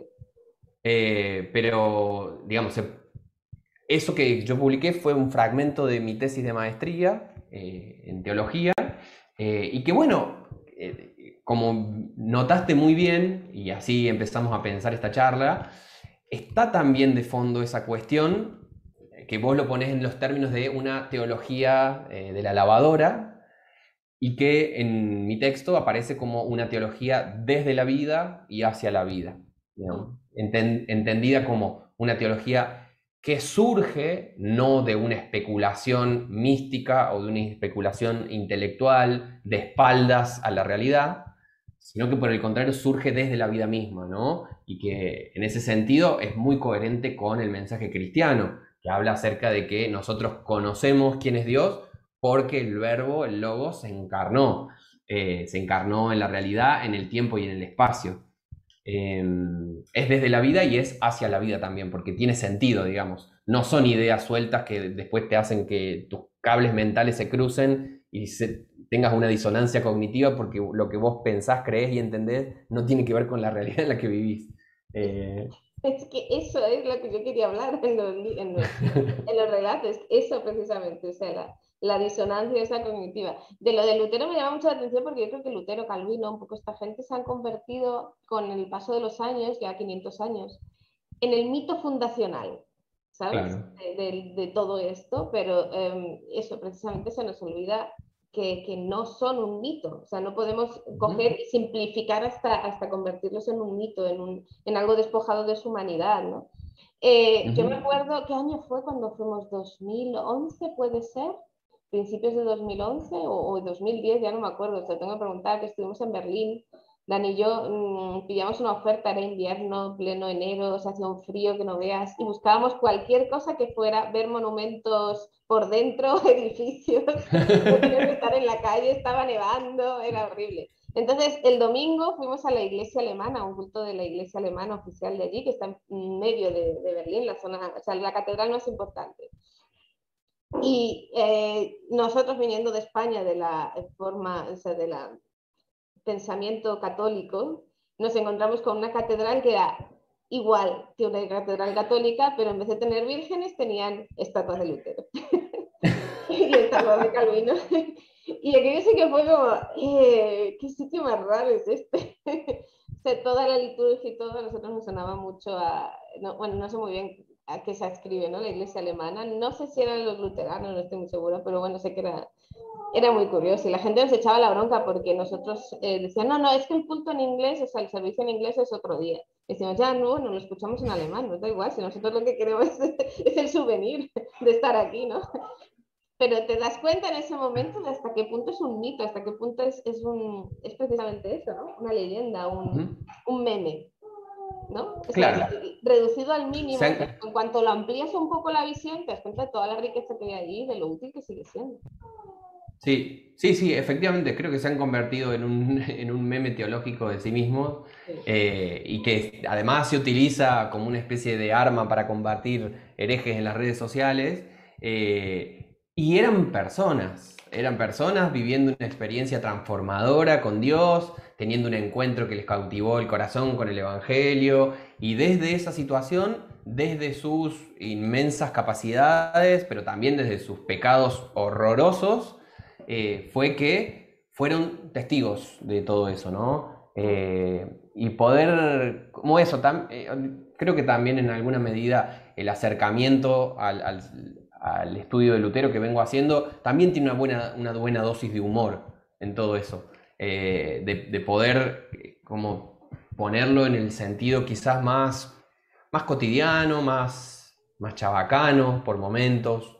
Eh, y que tenía que ver con los problemas concretos. O sea, a mí me parece que tener un cristianismo que hable de cuestiones tan importantes, pero que después esas cuestiones estén guardadas en un cajoncito y que solamente apliquen cuando hablamos de dos o tres cosas, me parece una pérdida de tiempo y me parece un sinsentido muy grande porque son tan hermosas las verdades del Evangelio, son tan potentes, han transformado sociedades enteras, han enamorado a personas a lo largo de la historia, que quedarnos en la cáscara es terrible. Entonces, es necesario hacer un poco como este viaje, Sí. ¿no? O al menos para mí ha sido necesario hacer un viaje a poder redescubrir, en este caso, bueno, mi tradición protestante, la tradición en la que he sido formado, pero también poder volver a leer el texto bíblico con ojos, como hablamos en nuestra charla hace un tiempo en el podcast, leer el texto bíblico con ojos de sorpresa, con ojos preparados para sacar una belleza de todo eso y no simplemente volver a golpear los mismos clavos una y otra vez, porque si no, también nuestra vida se vuelve una cuestión muy aburrida, una cuestión terriblemente religiosa Mm. y que no comunica el tipo de tumulto existencial que debería de ser el cristianismo, ¿no? Claro. Eh, Es que creo que es el es- mismo punto, ¿eh? Es un punto muy parecido en el que estábamos, en el que estaba Lutero, ¿no? En el que se da cuenta de que su experiencia vital no, es esa disonancia cognitiva, ¿no? Lo explicas muy bien Ujú. a través del tema de la escolástica, ¿no? De su lucha con la escolástica medieval, ¿no? Y me da la sensación, según lo explicas en el texto que he leído, o sea, el texto ese que has sacado de tu tesis, que esa obsesión de la escolástica por convertirse en algo puramente intelectual y Ujú. desgajarse completamente de la vivencia, es un poco de lo que nos quejamos ahora. Ujú. Sí. Estos grandes pastores, estos grandes líderes de la fe, estos grandes varones de Dios, pero que luego eso, tienes un problema real y no hay respuesta, no hay experiencia para eso, ¿no? Que la fe no se puede Ujú. convertir en un tema meramente intelectual ni meramente ritual, ¿no? A mí me asusta un poco ese tema, o sea, el hecho de decir, la perspectiva de Lutero era recuperar la fe para la cotidianidad hasta cierto punto, ¿no? Y nos encontramos con que 500 años después volvemos a caer en el mismo error, ¿no? Como Ujú. iglesia, por eso yo creo que también lo de postevangélico es muy interesante hablarlo y comentarlo, porque volvemos a caer en el mismo error de tenemos una ritualidad, tenemos un tipo de sacramentos, tenemos una especie de sacerdotes que nos han ido surgiendo un poco sin meditarlo, ¿no? Pero de repente hay gente que, igual que Lutero se queja que los sacerdotes, a los curas eh, de su momento no eran los administradores de la gracia de Dios, pero ahora nos encontramos ese mismo problema muchas veces en cierta Ujú. clase de iglesias, en cierta clase de movimientos en la que parece que son los pastores los administradores de la gracia de Dios, ¿no? Ujú. Es que yo veo muchas cosas que se repiten y por eso me ha llamado mucho la Sí. atención. Las cosas de las que yo me intento quejar en los relatos, en el fondo eran cosas de las que también en otro contexto y con otro lenguaje, pero eran las mismas de las que se quejaba Claro. Lutero. Creo que en ese sentido como que refleja primero como una cuestión de entropía natural de la vida religiosa, digamos, de que las cosas de la vida religiosa con el paso del tiempo van a ir endureciéndose y por eso justamente es este principio de la Ecclesia Semper Reformanda, ¿no? Como que bueno, por más que somos parte de la iglesia, el cristianismo, tenemos la Biblia, tenemos a Jesús, esas cosas no cambian, digamos, pero sí hay cosas que cambian, porque si no la vida se va endureciendo y se va volviendo como una cuestión como muy rígida y que no transmite justamente esta vitalidad de la espiritualidad cristiana, ¿no? Que siempre ha tenido y que podemos conectar con la obra del Espíritu también, ¿no? Es este Espíritu que viene sobre el pueblo, sobre Jerusalén y ahí cuando están todos los discípulos reunidos, de pronto algo sucede en ellos, que son ellos, pero es algo más, digamos. Hay una vitalidad, una riqueza, un poder, una dunamis, justamente, de esta presencia del Espíritu en su pueblo, y que es muy fácil que con el tiempo se vaya volviendo cada vez más inflexible. Creo que eso es un punto que sucede mucho y que hace que hoy en día nos sentamos igual. Y creo que hay otra dimensión más, y es el hecho de que Lutero estaba justamente a fines de la Edad Media y al comienzo de la Edad Moderna, ¿no? Está muy a caballo en el cambio de era. Eh, Todo el lapso de su vida sucede mientras se está produciendo una transformación de época increíble, dejando un milenio medieval donde la iglesia había dictado las pautas en Occidente, y de pronto entrando a una nueva época donde la racionalidad, donde el surgimiento de los estados-nación, donde el surgimiento de la burguesía, donde el surgimiento de la academia como un elemento secular y bueno, todo eso está sucediendo mientras Lutero tiene esta profunda transformación al encontrarse con la gracia de Dios y que conoce mediante la fe. De igual manera nosotros estamos, creo, también a caballo, ¿no? Estamos ya habitando una época un poco más nueva, dejamos la modernidad atrás, no sabemos muy bien cómo se llama, la gente le encanta ir poniéndole nombres, le dice posmodernidad y a los 20 minutos dice, no, ya no estamos más en la posmodernidad, ahora se llama de otra forma, ahora es la posposmodernidad, porque sabemos que estamos como caminando en un terreno extraño, pero bueno, no sabemos muy bien ni cómo es, ni tenemos el mapa de ese territorio por delante. Y la fe que hemos aprendido, así como Lutero aprende una fe muy medieval, la fe que hemos aprendido es una fe muy moderna. Y nos la tenemos que ver en un contexto posmoderno, así como Lutero se la tuvo que ver en un contexto moderno. Claro. Entonces, esa disonancia de la fe que aprendí y cómo eso tiene que ver con el contexto en el que estoy, se parece mucho a los dilemas de nuestra generación. Y en ese sentido, si podemos celebrar que la reforma existió y que la reforma trajo un aire fresco al cristianismo, y eso hoy en día, después de muchos siglos de polémica católica antiprotestante, hoy en día hasta el teólogo católico más católico del mundo te puede decir, bueno, es verdad, hubo un cambio de aire que necesitábamos. Es Bueno, que ese es el tema, ¿eh? O si sea, eso pasó, creo que también puede pasar ahora, digamos, que nosotros estamos en todo esto y no simplemente temerlo como se está por terminar el mundo, se está por acabar el cristianismo. Quizás, como en el contexto de Lutero, estamos hablando de un momento de una profunda transformación y que puede traer cosas muy positivas. claro, yo por eso le puse de subtítulo lo de el apocalipsis tranquilo. Es decir, sí, sí, es el fin del mundo, lo que tú quieras. O sea, es todo lo malo que está pasando, esto se está acabando todo, ya no existen los valores cristianos, todo lo que tú quieras, pero es el apocalipsis, pero tómatelo con calma, ¿no? No pasa Ujú, nada. Yo estoy como tú, no creo que lo que venga por delante vaya a ser necesariamente horrible y negativo en todos los aspectos, porque el ser humano es capaz de mucho mal, pero no solamente es capaz del mal, también es capaz de hacer cosas buenas, ¿no?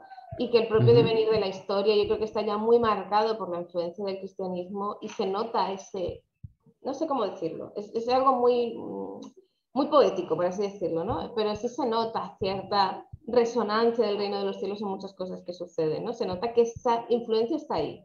Ujú, Pero yo creo que nos pasa como en la época de Lutero, hay mucho miedo a lo que viene por delante, el cambio ya está aquí, el cambio no lo podemos negar, el cambio lo estamos ujú. viviendo muchos y necesitamos explorar ese cambio, manifestarlo, planteárnoslo.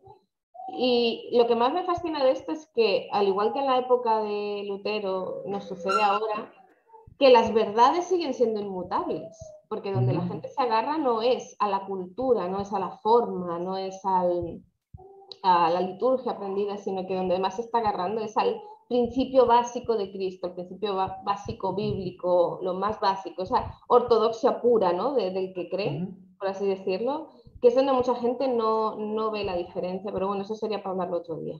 Los que confunden Sí, la ortodoxia bíblica con la ortodoxia cultural, por así decirlo. no, pero creo que sí se entiende y queda claro de lo que estás diciendo. Eh, no, yo creo que veo mucho eso, el término este que lo he escuchado ya como ir surgiendo por algunos lados, ¿no? Las generaciones post-evangélicas eh, o, o grupos que son, como dice una autora que se llama Karel Dobler, que dice unchurched, y yo lo traduje al español como desiglesiados. Bien.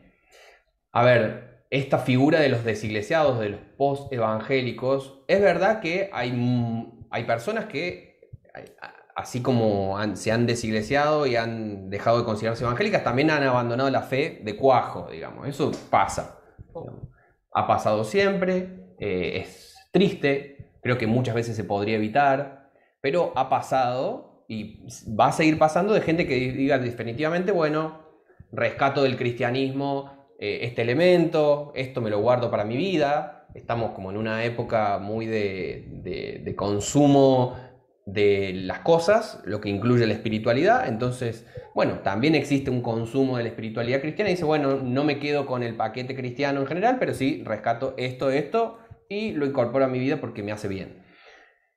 Pero aunque eso existe, sí creo que existe también en un número mayor una generación de jóvenes en buena medida, pero también quizás no tan jóvenes ya, que sí han llegado a un límite de cansancio de cierto cristianismo cultural, pero que eso no implica un alejamiento de Cristo. Y me parece súper importante poder hacer hincapié en esto para poder tener también una pastoral sabia en todo eso y no estar confundiendo las ovejas y los cabritos, ¿no? Y como poder hacer estas distinciones y poder reconocer en el agotamiento, en la tristeza, en la frustración de una nueva generación que está intentando darle sentido a su fe, poder reconocer ahí la búsqueda genuina de lo divino, la búsqueda genuina de la palabra de Dios, de la voz de Dios, de un vínculo que tenga sentido, que sea relevante, que sea auténtico con Dios, y que sea también profundamente ortodoxo en cuanto a la fe cristiana, es decir, que no esté creyendo que Cristo fue un marciano, que no esté creyendo que la Biblia es un manual de cocina, lo que fuere, ¿no? Que sea profundamente cristiano, pero que al mismo tiempo pueda darse el lujo de poner en entredicho justamente este cristianismo cultural. Porque si bien quizás este cristianismo cultural se siente como una especie de fortificación que protege y que decimos, bueno, si se cae esta pared, tarde o temprano se va a terminar cayendo una cosa más valiosa que está adentro.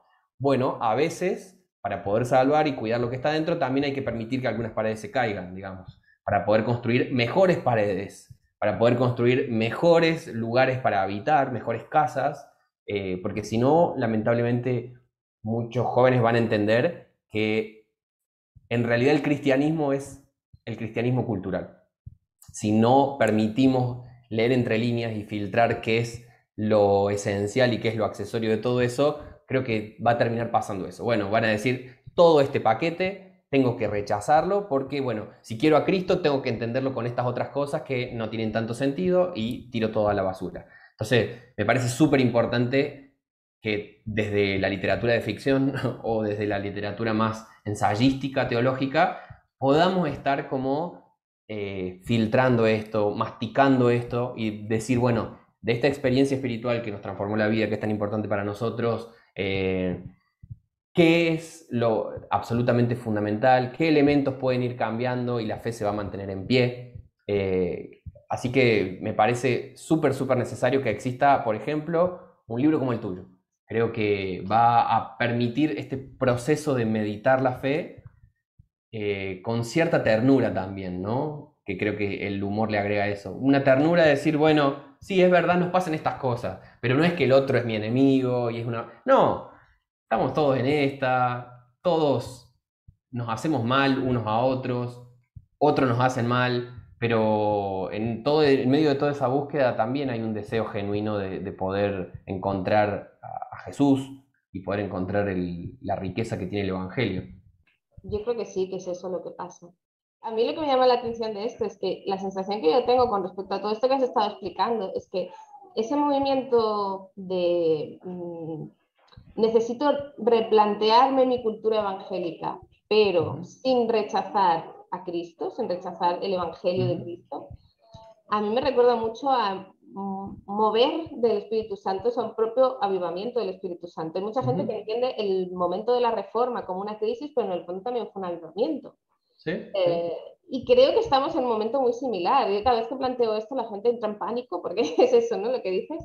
Estamos muy cómodos en nuestras formas, nos dan una coherencia, nos dan una sensación de pertenencia muy grande, entonces renunciar a eso es Uh difícil. -huh. Pero yo creo que hay un movimiento del propio Espíritu Santo que está llevando a mucha gente en muchos lugares diferentes a decir, necesitamos reformular algunas cosas, no Uh tirarlo todo al -huh. suelo, pero sí reformular algunas cosas.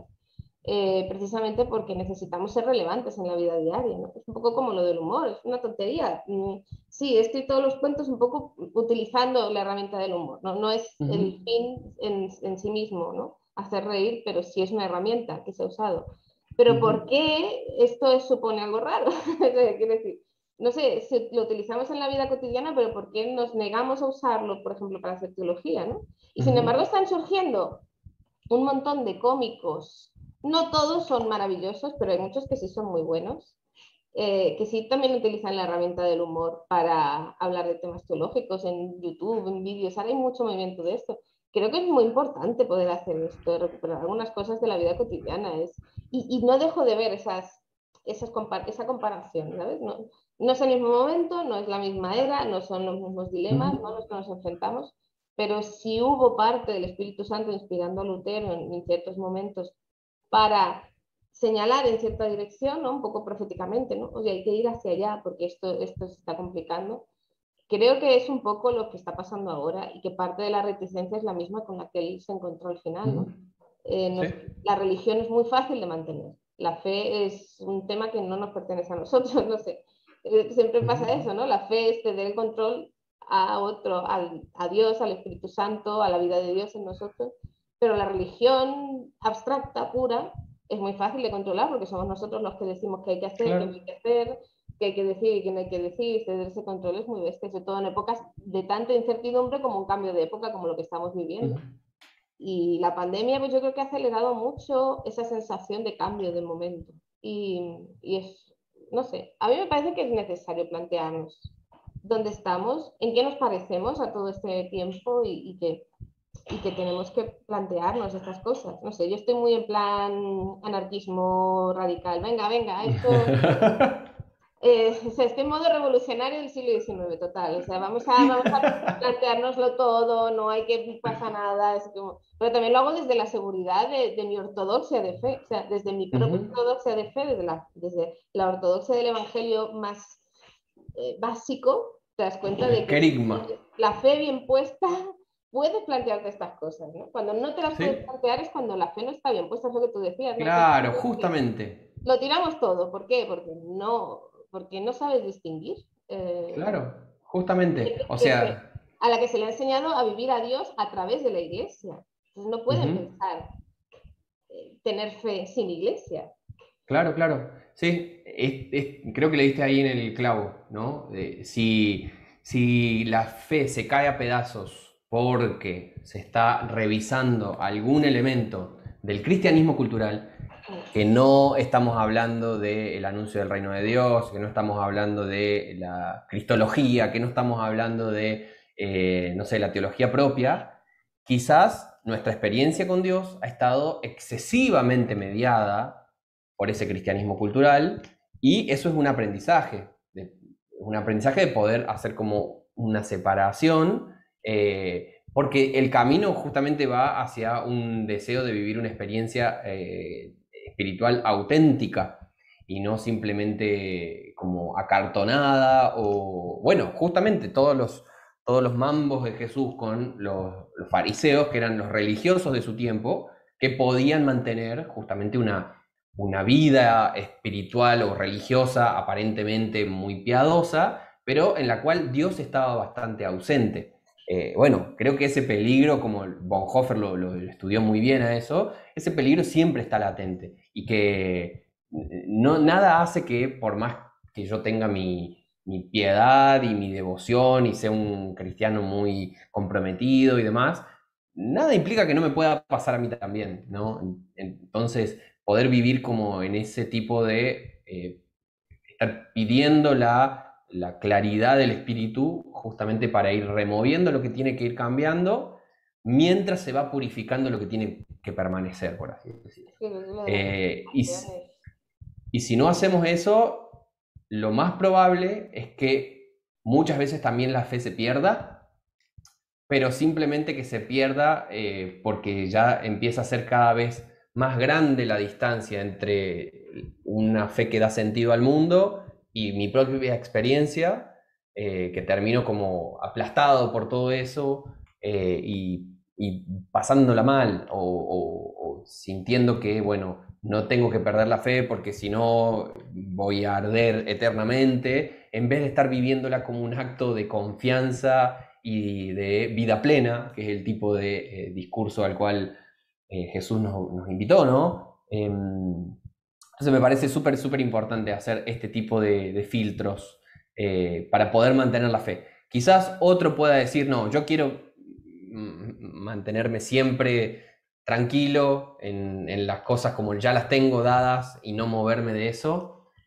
Bueno, a mí me resulta muy difícil poder mantener la fe en eso y me da un poco de esperanza que un gran avivamiento, una gran reforma de la iglesia como la de Lutero, empezó en buena medida de un treintañero descontento con la fe que había aprendido. Y como notando las disociaciones que existía entre el Evangelio, que lo cautivaba, y algunas cosas muy culturales, decía, acá no hay mucha coherencia. Me da un poco de esperanza de que quizás hay algo bueno detrás de todo esto y no simplemente caos y guerra y destrucción. Claro, yo creo que no. A mí una cosa que siempre me hace mucha gracia es todo lo que se quejaron en su momento los católicos de lo que estaba proponiendo Lutero y sin embargo la Iglesia Católica de hoy en día está más cerca de la reforma que pedía Lutero hasta cierto punto. Pues, por ejemplo, todo el tema de las bulas, de los poderes temporales, todo eso se ha ido diluyendo con el tiempo y hacia donde se ha acercado más hasta cierto punto, ¿no? O sea, no es aquí llamada al ecumenismo, en el que nadie entre en pánico, no estoy hablando de eso, ¿no? Yo quiero decir que lo que sembró Lutero en aquel momento fue, al final convenció a todo el mundo. Yo creo que hay muy poca gente que no se quedara ¿Es convencida. así? Y esos vicios supremos que tenía la iglesia en ese momento los acabó dejando. Luego vinieron otros, ¿no? Pero se me entiende, ¿no? Entonces yo creo que sí, que está guay poder hacer eso. Ese tema que decías de la gente que se convence de tener que estar por miedo, ¿no? Al infierno y tal. Yo he ido dejando cosas así, cuando he descubierto algunos personajes, he ido dejando cosas que hablan de eso. Cuando el chaval del día antes del fin del mundo habla de... Es que lo estaba releyendo antes y he dicho, ojo, esto lo he puesto yo y no me acordaba. Que él había intentado confesar siempre su descontento, confesar su criticismo, ¿no? Como una cosa muy mala. Eh, yo intentaba resaltar ahí, pero no sé si quedó claro, ¿no? De que a él siempre le han dicho que su criticismo, su necesidad de cuestionar las cosas era algo malo. Y eso es lo que al Ujú, final le saca esa frustración tan bestia, ¿no? Como para hacer lo que hace. Pero le pasa también al pastor de Ahora mis ojos me ven, ¿no? Que tiene muchísima vergüenza de los ujú, vecinos, o sea, lo que siente es vergüenza ajena y le impide moverse. Es el miedo, es la vergüenza, es la ira, y lo que no puede ser es decir, o sea, es tan fuerte el Evangelio, es tan fuerte la verdad del Evangelio que sobrepasa las propias enseñanzas culturales que nos han dado. ujú, Entonces, no podemos defender el Evangelio, y es de lo que somos tan conscientes mucho, si estamos todo el día anclados en miedo, en vergüenza, en culpa, ¿no? En ujú. todos estos dilemas. Creo que es un poco lo que también quería hablar Lutero en su momento, cuando me quedaba en esa parte donde explicas en qué consiste realmente la justificación por la fe en el contexto Ujú, de Lutero. Creo que es muy ujú. interesante ese punto de vista y creo que necesitamos volver a plantearnos algo así, tan Sí. radical como lo que hizo él. Y creo que, no sé, mola mucho poder mirar, comparar estas dos cosas y decir, no estamos tan lejos emocionalmente ni Ujú, espiritualmente. ujú. Nos Sí, puede servir. em, Lutero en buena medida como retoma su idea esta de la fe, que las fides, ¿no? La utiliza como este término, la sola fide, pero tiene que ver mucho con un concepto que usaban mucho los místicos, que es la fiducia. La fiducia entendido como una confianza, como una entrega, como un arrojo en Dios. Que en el fondo es eso, ¿no? La experiencia de fe no puede ser otra cosa más que un arrojo y una confianza en los brazos de Dios, sabiendo que Dios está. Obviamente que es difícil arrojarse, o sea, confiar es difícil. Nos pasa constantemente con la gente que tenemos alrededor y nos pasa también en torno a la fe esta, ¿no? Arrojarnos en los brazos de Dios y decir, bueno, listo, Dios me va a sostener, Dios me va a agarrar, no me voy a caer.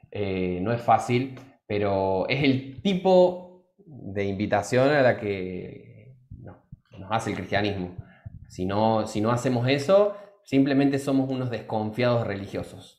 Sí, sí. Confiamos mucho en nuestro Eh, sistema, pero no hay nada más allá. Ya está. Sí. O sea, y que conste que no voy muy lejos y no estoy mirando a otro, me miro a mí mismo y soy muy consciente de cómo me cuesta la confianza, pero entiendo que ese es el camino, digamos. Sí. Entiendo que ese es el camino como para salir del propio laberinto religioso, bueno, animarse a dar el salto y a confiar ciegamente en los brazos de Dios. Em, bueno, no sé cómo termina este asunto, Noah. No sé cómo. ¿Y qué Si nos no vamos? recuerdo mal, habíamos hablado en un momento de que iba a ser una charla de unos 30 minutos, Sí, quizás. en algún momento dijimos eso y dije, no, no, No, no. no creo que pase. No pasa. No dije nada, en plan, no va a pasar, eso no va a No, no pasar. estaría pasando. Tenía que apuntar a las notas, pero creo que ya hemos hablado de casi todo. Y yo creo que ya aquí mi familia tiene el límite ya puesto, la alarmita roja diciendo, ya no pueden más. Se está por Me acaba destapar. de poder hablar contigo de esto. Me resulta muy edificante, muy, no sé, no sé cómo decirlo, muy acogedor poder Mm. hablar de este tema, ¿no? Y ver que no es tan difícil, ¿no? Estas ideas que parecen tan desconectadas, ¿no? Fíjate cómo se han juntado solas sin Muy querer. sola, sí, la verdad, la verdad. Un libro de teología del siglo XVI y un libro de ficción sobre el apocalipsis tranquilo tienen que ver.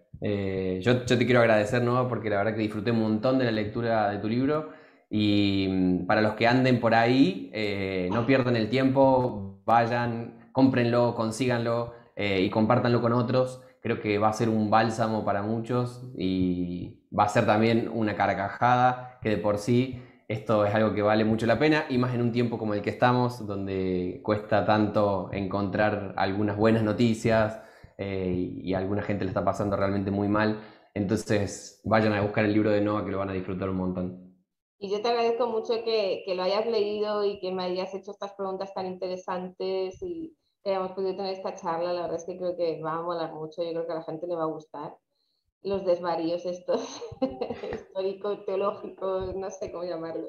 Pero bueno, nada, muchas gracias y gracias por este ratillo y espero que, bueno, que a la gente le haya gustado, que hayan llegado hasta aquí después de Sí, sería tantas genial horas. que se hayan quedado con nosotros hasta este momento. Gracias, Noah, te mando un abrazo grande y gracias también a todos los que están por ahí conectados, mirando. Un abrazo para ustedes también. Pues igualmente, un abrazo grande y nada, a ver si en otro momento nos vemos y hacemos otra charla de estas. Me encantaría. Pues hala, un abrazo, adiós. Y hasta Chao, luego. chao.